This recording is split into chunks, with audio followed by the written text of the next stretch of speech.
Good Thursday morning, everybody. This morning I was watching some YouTubes on the Lucasville riots, and I remember those riots very well. It started on Easter in 1993, I believe. I was at Ross Correctional at the time. They came in, locked down Ross for 3 days. A female major came in that was very abusive in her talk and in her actions. She strip searched everybody, and you're not supposed to have a female in the men's area when they strip search, but she strip searched everybody. We were locked down for 3 days, no recreation. If I remember correctly, we missed meals due to the Lucasville riots. But everybody's seen this coming, and the abuse that was taking place, and I understand the men are being held accountable for stuff that they did wrong in their life, over the years. I understand that. But when you get locked up, abuse of prisoners is not supposed to happen. Their punishment is being taken away from their family. And the warden at Lucasville was taking away, so many of the privileges that the men were supposed to have. If I remember correctly, he was messing with their visiting.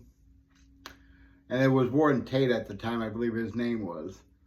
But things that was just happening should not have happened.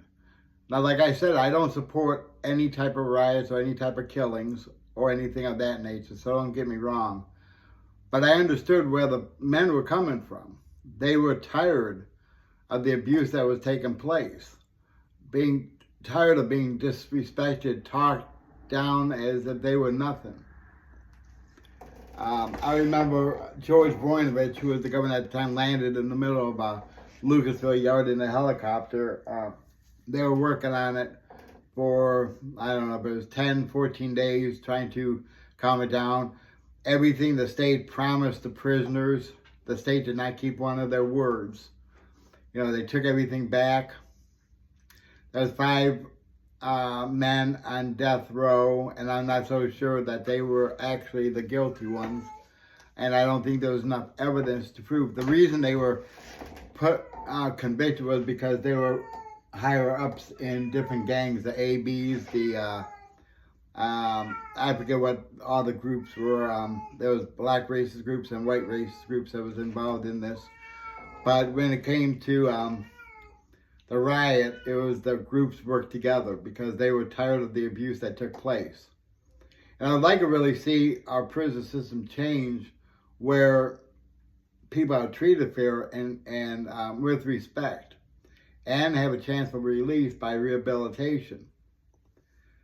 One reason I don't support death row is you don't know if the right person's being executed. You don't know if he actually committed the crime or not. And I believe we have executed innocent people in the past. And I don't think our state or our nation has done a good job on making changes, that they are actually getting the right person. So I'd like to see some changes taking place, and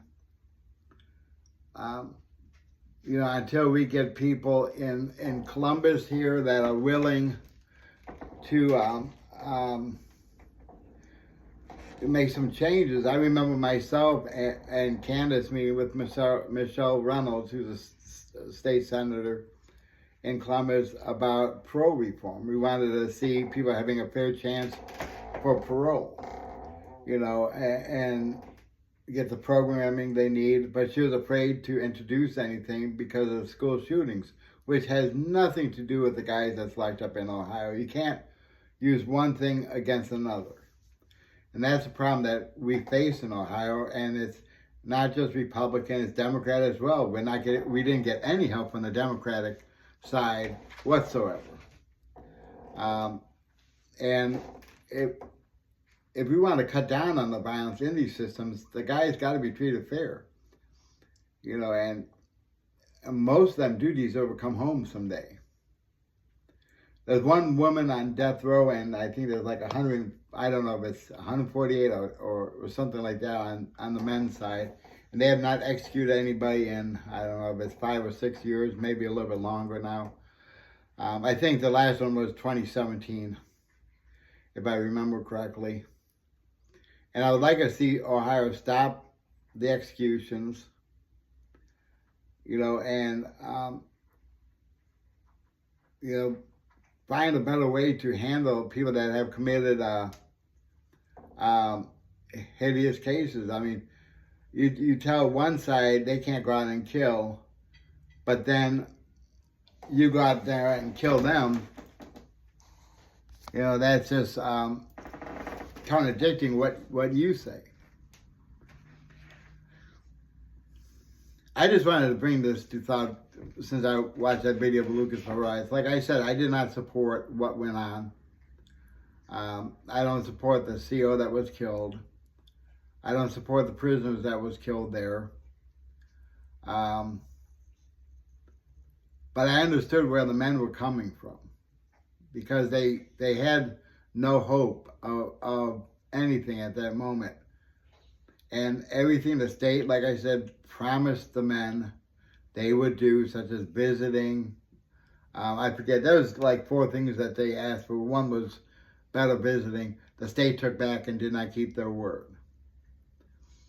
And it's really pathetic that, the state is supposed to be above reproach. That's, if you make a promise, it's like a politician. If they make a promise that they're going to do this or that, they should keep their word. And we have a governor right now that only thinks one-sided. I may be Republican, but I don't support Mike DeWine because he only thinks as a prosecutor. He does not, look at both sides. And you need to have people that are fair in office, people that will weigh both sides, read what's going on, and help prevent some of these tragedies, such as the Lucasville riots. Because men and women are still getting upset inside the prison system. I'm sure of that. And you only can take so much.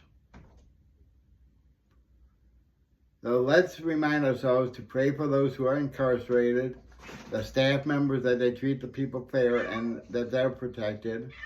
We pray for the homeless as well, and those in need. Thank you, everybody.